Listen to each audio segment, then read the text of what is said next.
This program is part of the Scene Projects Podcast Network. Welcome into the Get Better Together Project with your hosts, Bubba and Sarah. This show's all about being honest with your friends and yourself. Listen to our weekly check-ins and become part of our community. That's how we all get better together. Enjoy the show.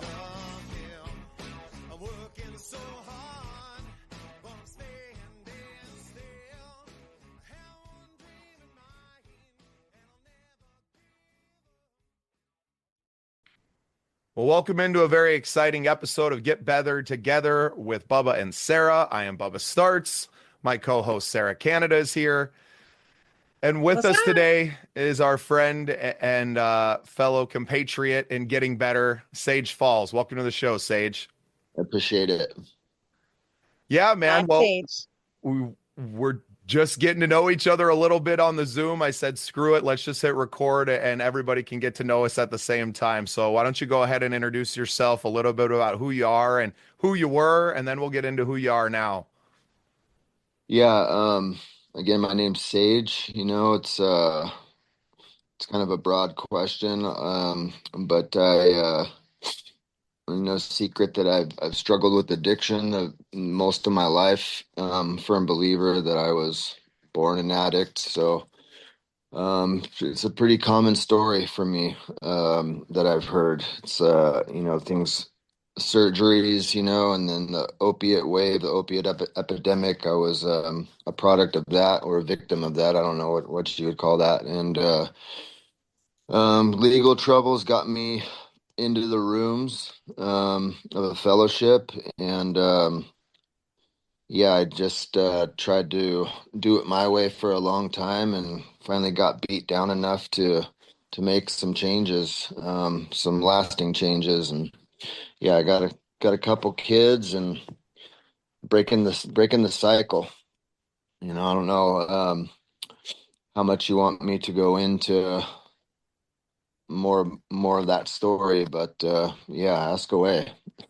This is all about you, man. You feel free to share as much as you want to. I know Sarah's going to have questions as well. So Sarah, why don't you kind of jump in now and off the rip kind of introduce yourself a little bit and get to know Sage, and you can ask a question.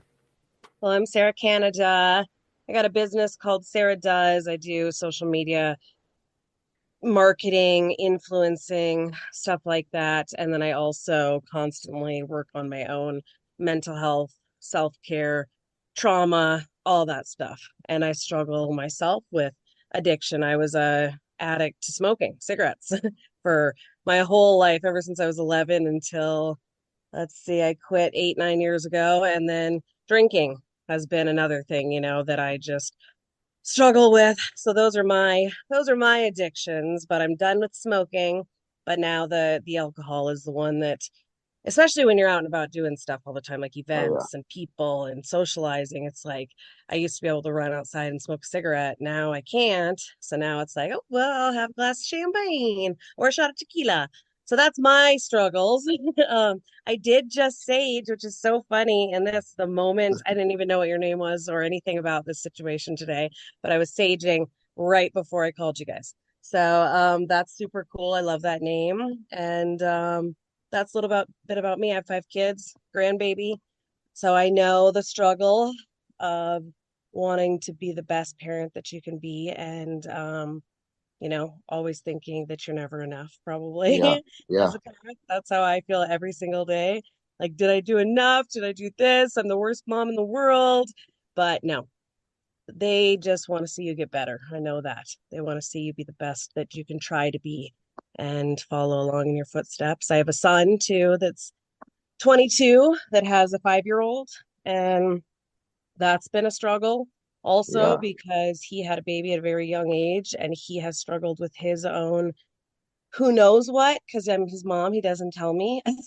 But him being a dad, they're separated now, the mother and him, and he lives about 6 hours away from his child, and that's been a struggle for him. So I try to just lead him in the right direction. And so I can kind of see where you're coming from with just trying to be a better parent, and you can't be an addict and try to be a good parent at the same time.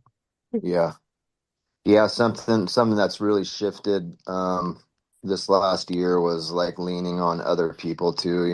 It's like not to divulge like what fellowship, but I mean it's called a fellowship, and that was one thing I never really did because I would always like compare myself to other people and think that my struggles were different, but like breaking down those barriers. I mean, everybody's going through a struggle, and I mean, everybody. And you really start to, when you pull back that curtain and stop looking for the differences and look more on the similarities. That's really shifted so much for everything in my life, for this recovery process, my mental health, all of it. And yeah, that what you mentioned.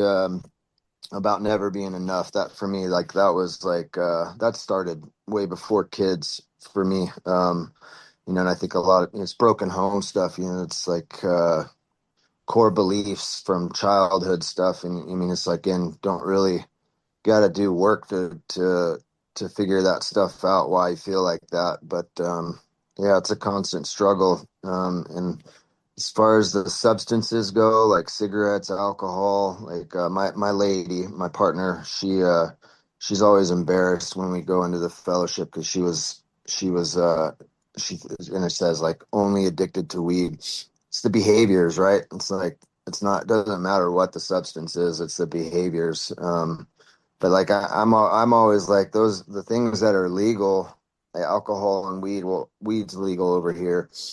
Um, it's like it's so embedded in our culture that it's like unusual if you don't do it in social settings, which is like it's a tough one to navigate through if you're an addict. Yeah, for sure. The addiction is, it doesn't matter what it is, for sure. Yeah, I mean, that's the thing is, and then when you stop one addiction, like when I stopped smoking, my doctor, I had such horrible anxiety. I mean, just the worst. And he yeah, said I was using that as my medication, self-medicating myself. And so then when that was gone, okay, well then now I'm going to start drinking. Now I'm going to instead at events and social events have drinks instead. And then if I were to quit that, then it turns into sugar. All of a yeah, sudden, I love sugar so yeah, much, and all I want to do is eat candy. And so yeah, there's always something when we are addicts, and then when we come from addiction, if you maybe had it sounds like maybe home life growing up could have been a problem in some way. I also had major difficult home life, and yeah, addiction runs in my family. And and so, yeah, it's just a constant everyday struggle. From the outside, we can look as normal as possible to some people, but they don't know what we're struggling with internally every single day. Well, and right, I think something that, a lot of, healers or, the fellowships, what they talk about is that, these substances we're trying to use these substances or these people, right? Or, it could be a porn addiction. It could be anything. You're using all yeah, these different things to fill this hole inside of yourself, right? And I think if you're not doing the work to find out what that hole is inside of you, you're going to go to the next thing and you're going to keep going yeah, down the assembly line. Oh, well, I don't smoke crack anymore, but yeah, I filled it with all this other terrible things for me, and it just like that's an addiction in the brain, right? It's those pathways that we've walked so many times, and we continue to walk them and kind of stumble back into them because they're familiar, yeah, right? They're not, and all of us, man. I think I speak for all of us. Probably, Sarah's smoking cigarettes at 11. I was definitely smoking a lot of pot by 13, 14 years old and drinking and all these things. Like, you're not even a fully developed person yet. Your brain isn't developed. And now you're throwing all of these chemicals on top of it, and what you may be going through, you're not even processing that, if you're even able to as a teenager to process these huge things, coming from broken homes or whatever it may be. Yeah. Yep. right. Yep. For sure. So how are you doing now? Let's talk about that for a minute. So you quit opiates, Yeah, right? so I mean, honestly, like my and this was a kind of a struggle for me to make the decision. to get back into working a program in the fellowship because like my addictions looked way worse. Like I'm gonna just give time frames like 2011 through 2014, it was at its peak. And so like even though things luckily I had got a little taste of what recovery looks like during that time frame. So there's two things that come with that though, it's like once you get a taste of that and you go back to running amok or doing whatever substance you had an issue with, you have this turmoil. So it's like yeah, that battle is because there's a solution out there. So I struggled with that for a long time.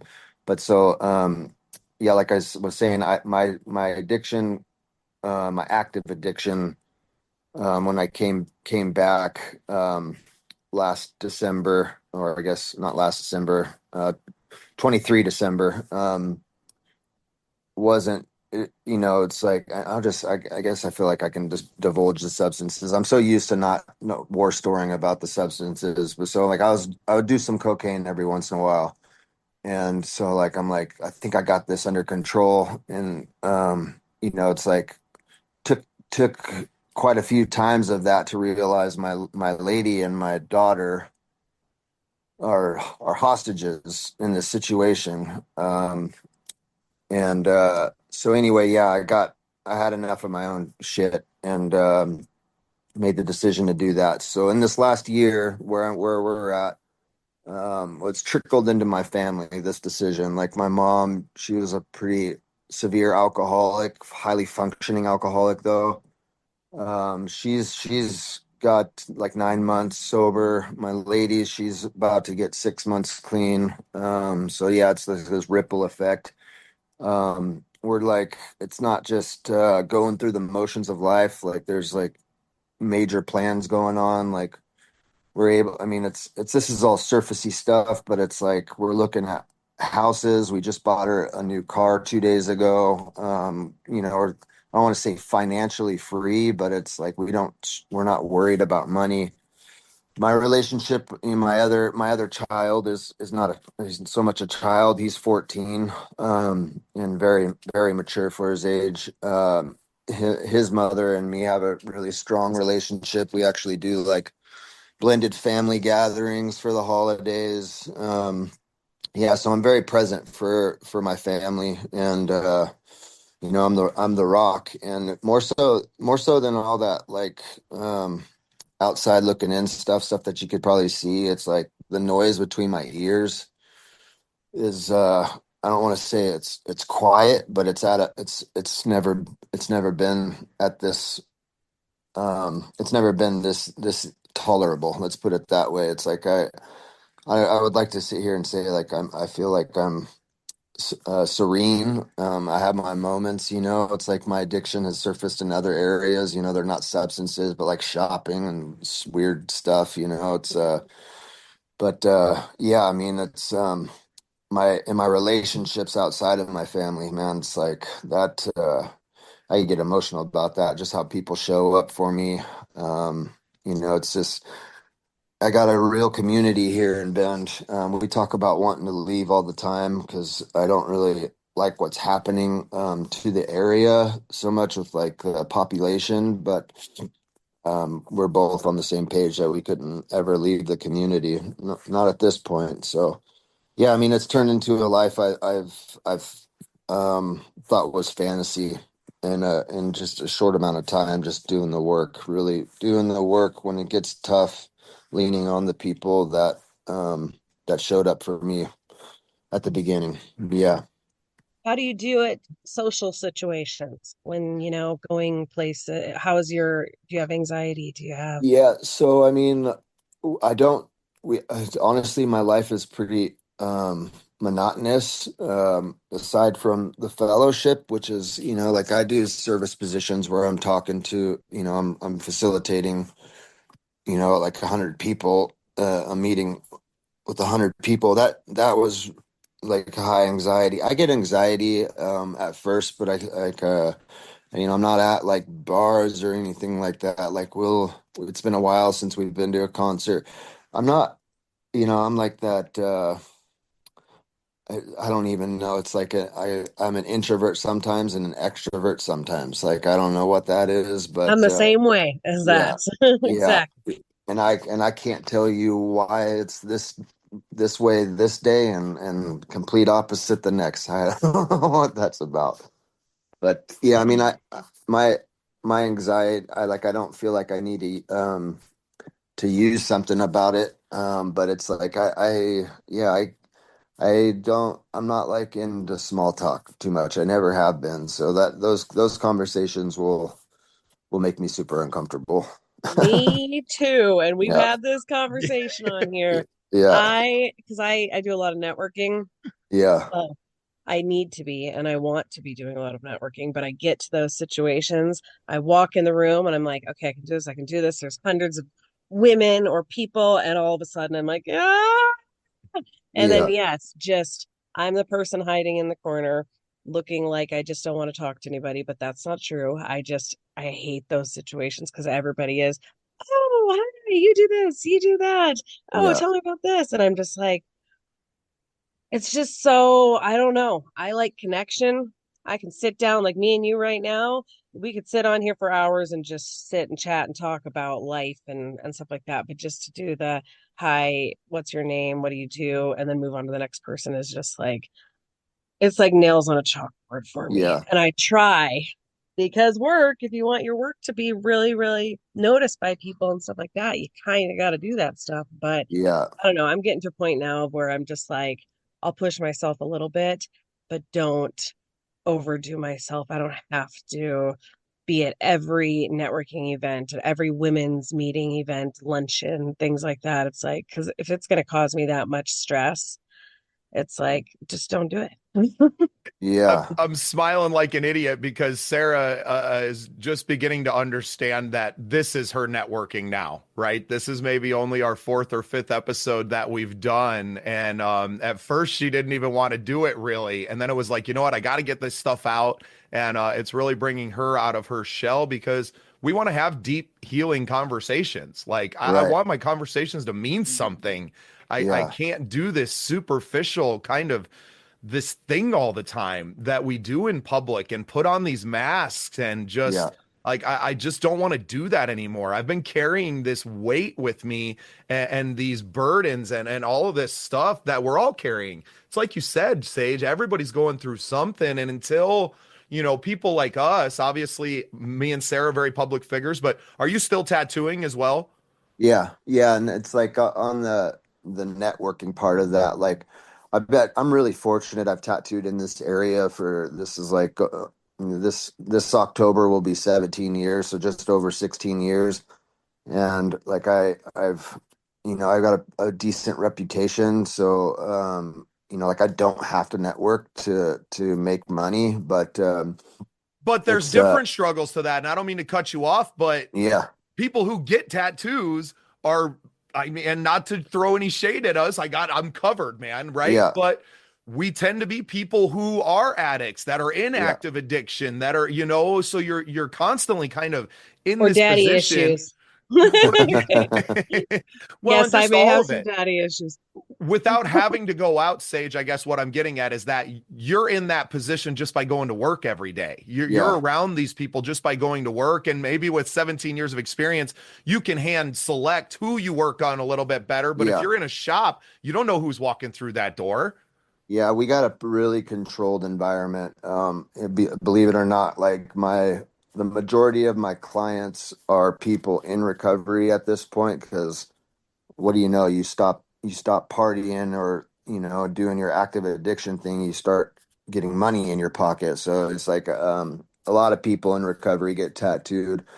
The recovery community where I'm so fortunate, is just massive in Bend right now, and it's just growing like exponentially at an alarming rate, man. It's not working out there too well for people, I guess. Brother, But it wasn't working in 2009 when I was out there. You know yeah, what I mean? I had yeah, friends die of an overdose. We were like yeah. 19, 20, 21 years old. Yeah, I mean it's always been bad. This fentanyl thing, it's just it's a different different beast, man. Like me alone, like last year I lost my best friend and an ex-girlfriend, and that's a really common story around, I mean everywhere around here, it's like it's dropping like flies. If you use that, it's like coin toss, like literally every time. It's nasty shit. Sage, I'm lucky to be alive. I don't know how many pills I popped without asking what was in it out there, all the ecstasy and LSD and all the drugs that I consumed in that town, right? Yeah, I'm a South Dakota kid. I grew up in Deadwood. We didn't have access like that to everything. So when I yeah, landed out there 18, 19, 20 years old, with a penchant for wanting to get high, man, I would give it to me. Cool. I hit yeah, the buffet line. right, If I was to land out there now, no doubt I would have been dead. I would have overdosed on fentanyl a long time ago yeah, without ever knowing that I took fentanyl, right? yeah. That's Yeah, crazy. I mean, like the majority, as far as I know, it's like you don't, if you're an opiate addict and that's your get down, like you don't really have an option but to do fentanyl anymore. There's like there's nothing else. Like that's all there is. So it's like you're kind of forced to do that if you're an opiate addict. It's not saying that heroin's better, but it's It's not killing people like fentanyl is. not like fentanyl. Yeah. This stuff is engineered to kill. I Yeah. don't even know anybody that takes it for pain. Like, Yeah. Yeah, it's Yeah. wild. I know one person who is addicted to fentanyl. That's it. I mean, in this area, very young. He was living in a different state. I've known him since he was young, and now he's in his 20s, and he went through some shit. Oh my gosh, his family's helped him with so much. He's such a good kid too that I'm like, it's so sad to even think about that he had to struggle with all of this. But but he's made it through and he's doing a really good job. I just wrote a letter for him to the court system about how much, how great he's doing and being a reference for him. And Awesome. I was very lucky. I have tried almost everything. We'll just say that way many, many, many years ago. Yeah. And I have never tried fentanyl ever, but I've tried a lot of other things, and I was lucky to just never really care to keep doing them. And so, Yeah. except for the smoking cigarettes and drinking, and those are my things that I've struggled with. But yeah, all the other stuff, trying many times, I'm just like, I don't like that. I don't like Yeah. that feeling. I don't want to feel like that. I don't want to to the point of, at 18 years old, myself hiding myself in a bedroom for 4 days. And finally my friends coming and saying, okay, Sarah, this is not good. This is not good. And me realizing, okay, I never need to do that again or whatever. I won't get into what all those things are because I do have a family that watches all my stuff that I do and their high school friends and all of that. So Yeah. but I've tried those things and I was lucky to walk away from that stuff. yeah, all you And kids just know Mama Sarah knows some stuff and she's Uh, going to know if you're fucked up. he does know some stuff. Let's just say the first time that I did something, oh my gosh, this is actually kind of a funny story. I was 11 the first time I was asked to try, well, to just throw this out there, LSD. And I said, okay, let's try that out at 11. And oh my gosh, I was supposed to be spending the night at a friend's house. Nobody was supposed to know about that. I was like so messed up, so crazy messed up. And then all of a sudden, my mom calls and goes, "Where are you? You're supposed to be home." And I'm like, back to reality, like, holy crap, I thought I was spending the night somewhere. So I had to go hang out with my mom. I still remember we had baby kittens and we were in in the porch and these baby kittens are crawling all over me and I'm just like, she was like, "Are you okay, Sarah?" And I'm like, "No, Mom, I just smoked a lot of weed. I just smoked a lot of weed, Mom, and I'm just really stoned and the cats are all over." She said, "Okay, go to your room. You are grounded." And I went up in my room and laid there for about 7 hours. It felt like it was the most horrible 7 hours of my life. Yeah, 11 years old, you don't want to be doing that. But that's with who you surround yourself with. I had older people that yeah. were coming to me, and I'm talking 16-year-olds, 17-year-olds. They were coming to me. They thought I was cool, and they're saying, "Hey, try this, smoke this, do that." And I'm just like, okay, because I wanted to be cool and you want to be liked. And just like every other young middle schooler, probably not middle schooler, but teenager, high schooler, but I was the one that said yes because I wanted to be cool. My Yeah. son's 12. He's in sixth grade. You're a fifth grader, fifth or Yeah, sixth grader. Like that's I crazy. know. Well, I that's thought I because of did the drugs fact. early at eighth grade, right? Eighth, ninth grade. And you have me beat by 3, 4 years. That's Well, wild. let's just say I lived in South Dakota, grew up in South Dakota, and then my parents got a divorce, well, multiple divorces, things like that. And then we moved to North Carolina. We lived just outside of Charlotte, North Carolina, and I was, 9, 10, 11 years old. And there it was a whole nother story. It was alcohol, smoking, drugs. My mom, my mother, my sister doing drugs, all that stuff. And I'm just a young little girl. And all of a sudden, yeah, try this, try that, do this, do that. Yeah, you can smoke cigarettes. And it is kind of like a gateway, I guess. The way things that went for me was, okay, Sarah smokes at 11. Give her some weed, have her smoke some weed and see I still remember the first time I did that. And that was like, whoa, it wasn't just a little bit, it was a lot. And then the next thing, oh, alcohol, then acid, then this, then that. And so I was so lucky, especially with my family being addicts, to not ever continue to want to do something like that. And so the fentanyl thing is just, I don't know, and it's scary because I bring this up and he knows this. I was a police officer, and so I dealt with overdoses and um just watching that and hearing about the fentanyl right when it first came about. And I've never seen it. I don't know anybody except for that one kid that's recovered from it. But yeah, it sounds terrible. Absolutely Yeah. terrible. It's everywhere too. It's just everywhere. At least on the West Coast. I don't know what it's like anywhere else besides where I'm at. I mean, watch news and get information from there. But West Coast, it's really bad out here. So Is it very addictive? Yeah, Is that what yeah. the problem is? I have my own experience with it too. Like, it was the last time well, yeah, like it's been since my lady and I've been together, so it's like within the last 3 years. Like, and it, I was lucky she woke up. I was in our second bedroom. She had a really terrible pregnancy. Um, it was highly stressful. It almost killed her, and I had a really hard time dealing with it. Just be coward, good making it about me. But yeah, so I got loaded one night, and just one time, it's like luckily she woke up in the middle of the night and walked by the bedroom. She got and like noticed I was laying down in the spare bedroom. Thought that was odd, but don't know how long I was out for. But yeah, you had to go through the whole Narcan thing and to the hospital. But yeah, it's very very addictive, because it's like unlike heroin too, it's really, the high is not, it doesn't last very long at all, so it's like really high, and then you got to use again pretty quickly. And I don't even know what the prices are on it, but I know, like, I see a lot of people, and I have enough experience with addiction to know, like, that person's meth, that person's opiates, whatever. And I mean, I don't know. It's got to be cheap because the homeless population keeps growing, and they're staying loaded. Our homeless population in Bend, you never thought that would really be a thing, but it's exponentially growing. Well, even here in Lead, I Yeah, mean, I don't have people coming up to me asking me to do whatever because I'm sure they know I don't do that, but you can tell.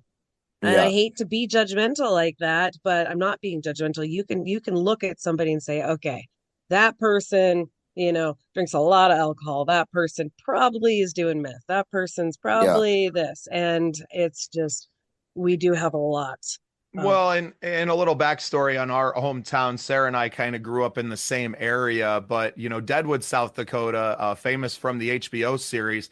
I mean, they have legalized gambling. So you can only imagine the vibe that the town has. It's all Yeah. massive events with full of drinking and like the whole thing is just the party, the party, the party. Mhm. But then a lot of people who Tourists. work in that industry, similar to, Sarah, I'm sure I know she's worked around it. But having, spouses or whatever that are inside of it, it's hard to get away from that scene, right? Of that Yeah. party scene. And not everybody's doing meth all night, but everybody's drinking, right? Like Yeah. that's the entry level, right? Like everybody gets loaded and binge drinks every weekend. And that's like Yeah. your base level. So to start throwing other substances on top of that is a very small step. Well, Yeah. and a lot of cocaine. That's Yeah. another thing. There's Is It's there's a abundant here too. shitload of cocaine, and the difference about that is you can be a totally functioning, have a great, amazing job, all this stuff, and do cocaine, and Yeah. people don't know that. And I do know some major figures around the area in the Black Hills here that are doing cocaine, and I'm just Yeah. thinking it's still a drug. It's still it's still going to at some point come down on you and you're going to hit some sort of rock bottom. So, but yeah, that's the okay drug that probably Yeah, a lot of yeah, people totally. around Yeah, it here. seems like the people I know that that still go out, it's almost as socially acceptable as alcohol, it seems like these days. It's Yeah. crazy. Hmm. Yeah. Oh yeah, and I definitely have been offered that. We'll say that. Hey, you want to Yeah. do some cocaine? And I'm just like, I don't really do cocaine. That's Oh, such an okay. odd Cool, cool. question to Oh, okay, ask bye. someone at the bar. I'm Uh, trying to no, yeah, I've been asked at bars. You'll be in the bathroom, just hanging out in the bathroom, and all of a sudden a girl's just like, "Hey, whipping it out right there. Hey, you want to do some cocaine?" I'm like, "No, I'm okay. I'm okay." But yeah, I'm 42 years old. I got 5 kids. I got jobs. I got my own shit I got to deal with. I don't need a cocaine addiction. That's for damn sure. And we're just kind of coming to why we have this show. Why this show has become what it is because we're the ones that are old enough to know better. And yeah. I don't feel comfortable having this conversation with my kids, but I don't mind them going back on YouTube and finding this conversation. Right. I've already told them I'm kind of leaving this stuff as a legacy for you. So if I am gone, God forbid, that you have some of these lessons and you know who your father is, where it's not appropriate to me to go and talk to my 9 and 10-year-old about all the drugs that I've done and all the situations that I've been in and how I've come through it and how they've made me a better person. That's not a conversation you have with your 9-year-old. But Yeah. for them to find it when they're 16 or something and to know that that's out there, I feel like that's important. And I think it's important to not just my kids, but to Sarah's kids, to Sage's kids, like as all these young people, for kids that aren't ours, right? To find this show and to find some help and for that to be a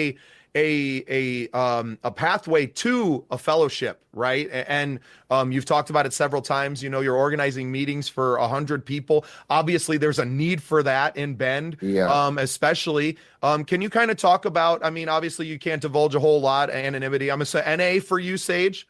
Yeah. Yep. Can you just talk about the importance, at least to yourself, of now being in that leadership role to kind of be able to share your story and to help others feel comfortable sharing theirs? Well, as much as it sounds like a leadership role, it's actually, I mean, it's a service position, it's a secretary of a meeting. And anytime I get asked to do anything recovery related, like, well, I'll get asked to go into like a rehabilitation facility um, and spread the message. And, it's like experience, strength, and hope. As much as as much as it sounds like a leadership position, I do this to stay clean because I got to a place, when you're young, you think you know everything. I tested the theory enough times to know that I don't know shit about this, and I started listening to the guys that had significant time, and that's one of the things that they said you got to do. You got to get a service position. So that's I'm probably like 6 months into that position, and then when that's up, I'll get another one. And it's really not. I wish that I was like leading 100 addicts. I'm just doing what the next guy Well, or what the, it's a stepping stone, and what yeah, it is, and totally. it's an accountability position, Yeah. right? Yeah, absolutely. Because it's so easy, Sage, I think we probably have a lot of similarities, man. It's easy for me to go to a meeting and be like, "Yep, I'm going to get better," and then go out and do what the hell I was going to do anyway. Yeah. Right? Yeah. I've been that guy. It's a lot harder for me, and especially now, this shows our accountability, right? Like this is mine and Sarah's showing up and going, hey, we fucked up, Yeah. or hey, we're doing really good. Like whatever side of the coin it is, this is our check-in, at least on a small scale. So what you're doing is while not technically a leadership position, you are leading by example of showing up Yeah. and being accountable to these other, young men and women that are on day one, you know. Yeah. Yeah, and I mean, I can't tell you how good, like at the end of a meeting, they'll ask, does anybody with a year or more have, will you please raise your hand? And like, I can't tell you to like be a part of that club now, like what a good feeling that is. And you said it, that's the example. Yeah, it's just, if I could, I'm trying to like when I speak at meetings, I really try to share like how difficult it is or try to steer people away from trying to figure it out your own way because I did that shit from 2011 until this last year. Would put a little bit of time together, go back out, do some more research, come back broken, that just it's honestly it's harder to do that than to just stay fucked up. So I And really that's another pathway that a lot of people get trapped in is I'm going yeah, to get better for a little while and then I'm going to go back to doing my own thing and then I'm going to screw it all up and then I'm going to come back and I'm going to get better for a while and like that yeah. can be its own addiction of just the experience. Yeah. Well, yeah, you put like in early recovery, you put like 30 days together and you think you got this. It's like, oh, I think I'm not an addict. I just put 30 days together not doing whatever substance. And then you go back out and it's way worse. It just gets worse. Well, it can Yeah. be the same way with all these people keep calling me. I might need to answer this. Maybe put me on mute. How do I do that? Mute. All these phone calls keep. Oh, we'll stop her video now for a little bit too. Yeah. We'll give her a break on this one. She's a busy lady, Sage. No worries. No, well, and that's yeah, it's really easy to think that you got to figure it out, right? I Yeah. experienced it more in prison, right?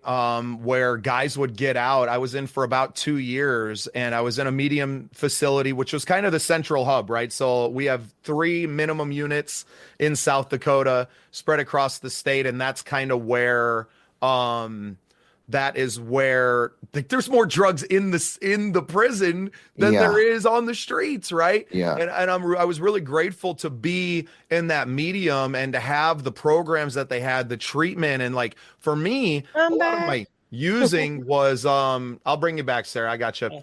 Um, you'll have to click something yet too, but yeah, what I was seeing was the people getting out and just coming right back in, man. You're right, like, dude, you were gone for 2 weeks. How do you Yeah. even? But Yeah. you're I addicted to was one that of those cycle. I was one of those people. I fortunately, by the grace of God, never made it to prison. I don't know. I was on a downward departure for a long time, and I don't know how my PO didn't send me to prison, but I did the in and out of jail thing like that. And like, like for like 4 years, it would be like 2 weeks. Like you just said it, like get out, come back 2 weeks later, sometimes only out for the weekend. Yeah, that sucked. So, what are your self-care tips now that you're not using? And what are you doing when you're not tattooing, when you're not with your child? What do you do for yourself? Yeah, so snowboarding used to be a huge part of my life. I actually took this year off. I got again like talking about the behaviors. So even though I quit using drugs, my addiction is in full effect right now, and it's I got a couple friends that are further along this journey, but like we're really into guns and training with our guns, and that has become like a huge, and it's just sharing that with a couple guys that I love and respect. My lady's brother-in-law is one of them, But honestly, like I was talking about, man, my life is pretty monotonous. I only go to a couple meetings a week. I would like to go to more, but raising, my daughter's two, and we are in the terrible twos right now for sure. Um, it's my lady and I spend a lot of time just chilling at home, trying to get better about exercising, but I'm usually up early. The mornings are my alone time. It's like whether I decide to just sit, and drink my coffee. I vape still, my vape and my coffee, and I'll do a little bit of book work sometimes. But I used to be really physical. It's something that's kind of fallen off, not kind of fallen off. It's something that's fallen off this last year. I'm just much more hands-on parent. Not that that's an excuse. I can create the time, and it's on my goals right now to get back into physical stuff. But That's yeah, my I goals walk. too. Yeah. yeah, I walk. That's the one thing where I walk 2 miles a day. I've had a few days off now and I can feel it. I can feel my body wants to yeah, move in just that little bit. And my wife and I, we go to the gym and she works me out pretty hard when we get there.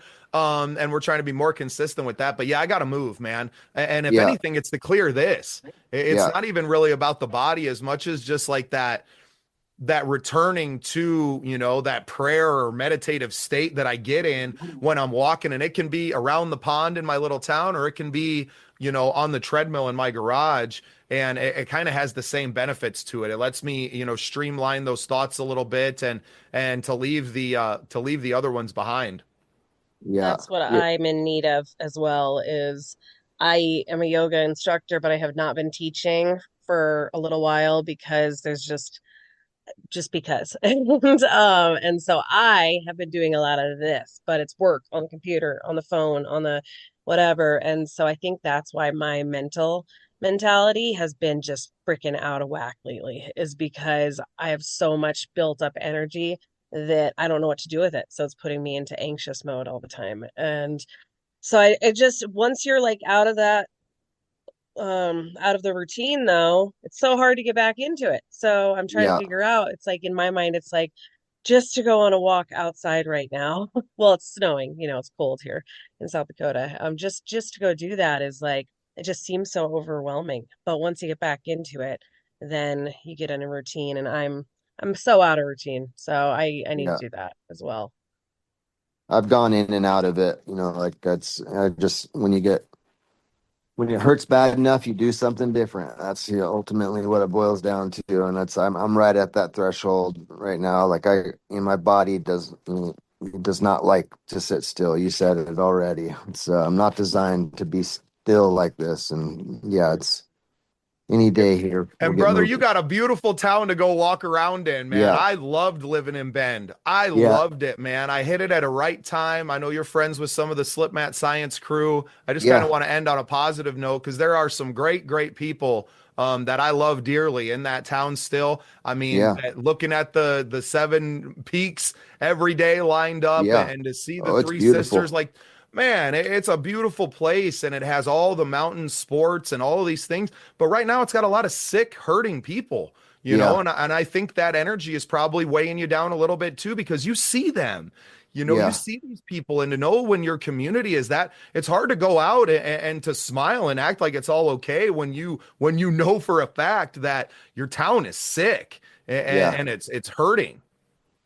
yeah. Let me It's I ask mean you a question. How yeah. far away is Bend from Arcata, California? Ooh, what's the Arcata? Ar Is that Arcata's right on the coast, yeah? and So it's close Emerald to like Triangle, yeah, Humboldt and Eureka. Arcata, stuff, right? Yeah. It's Eureka. like Uh, Eureka. I want to say that that's like 8 hours from Grants Pass. We're another three from Grants Pass, Medford area.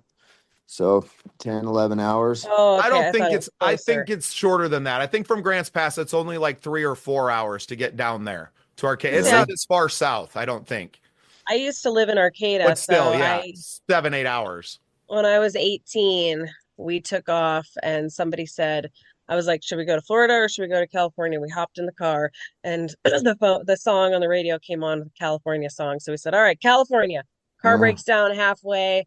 we end up hitchhiking all the way. Somebody says, go to Arcata. That's where all the homeless people live for fun. You can live in the woods. And so I did. And I did that for 2 years. I worked at a homeless shelter there, would walk for miles. I don't even think you know any of this, Bubba, No, probably. this is all Yeah, new to me. so no, this is where I became really cool. Okay. I walked miles a day just to work at this homeless shelter there in Arcata, and just so I could have a cup of coffee and wash my clothes and take a shower every single day. And that's where I learned to cook.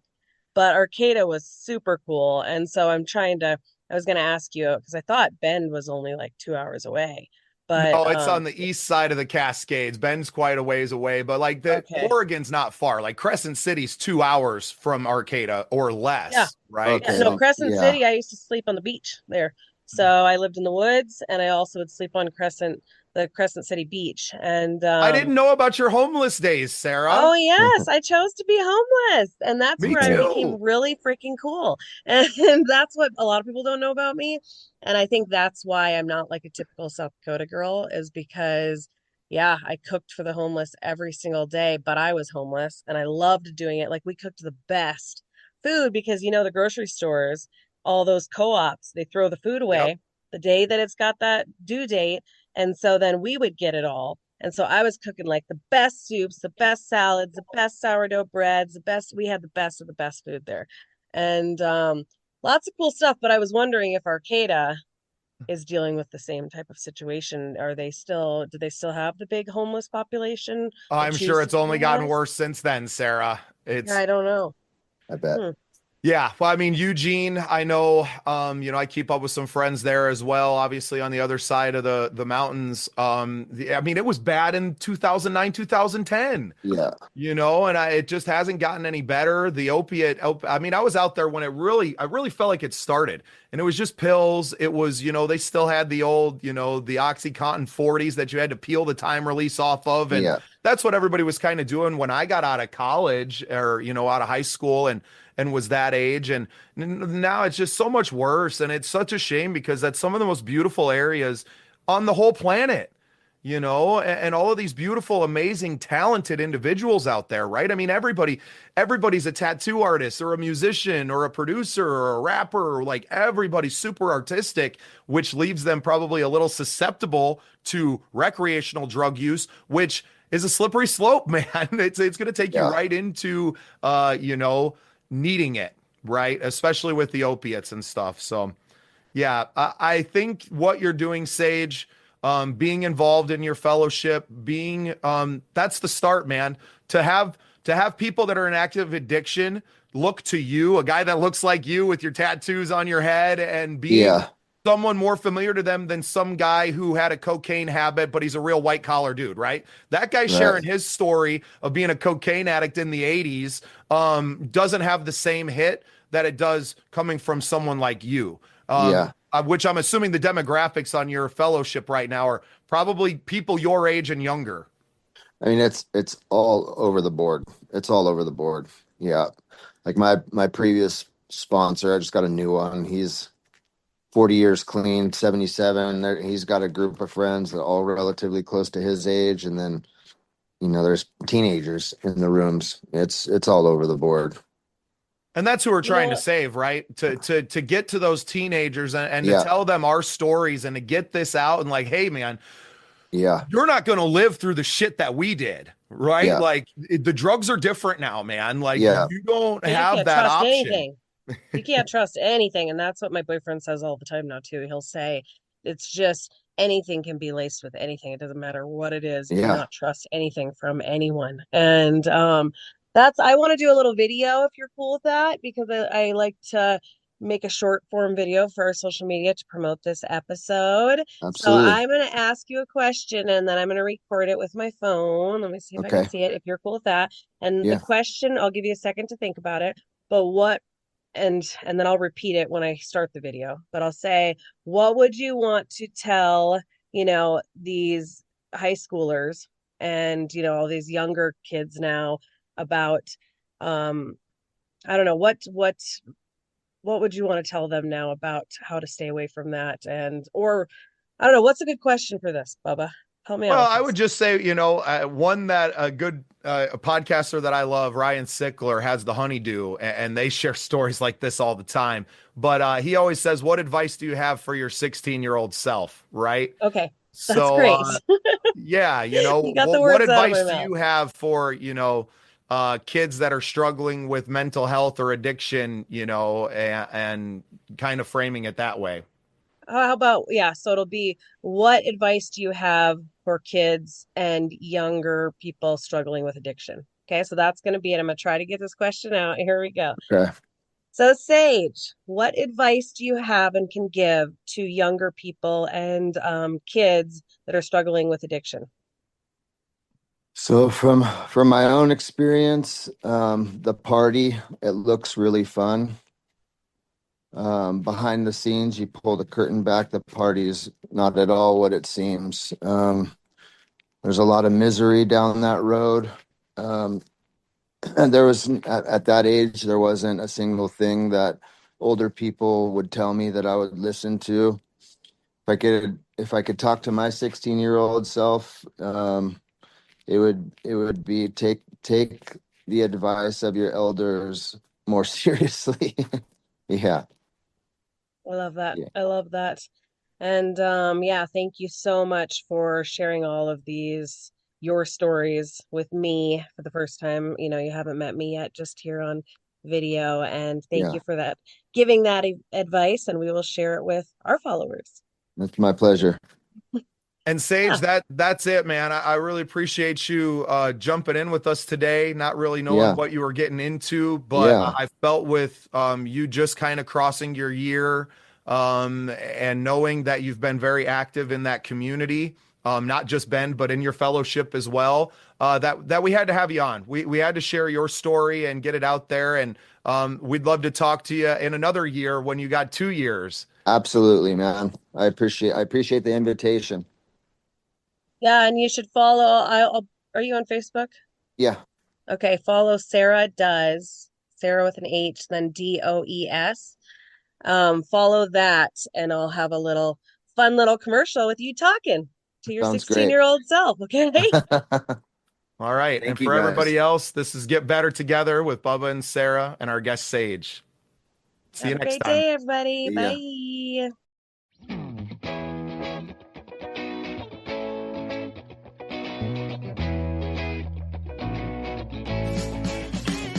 Thanks for tuning in to the Scene Projects Podcast Network. We appreciate you listening. You can find more at thesceneprojects.com. Join our community. Got an ocean full of love that's made for two. We sail upon the ocean breeze and sunshine.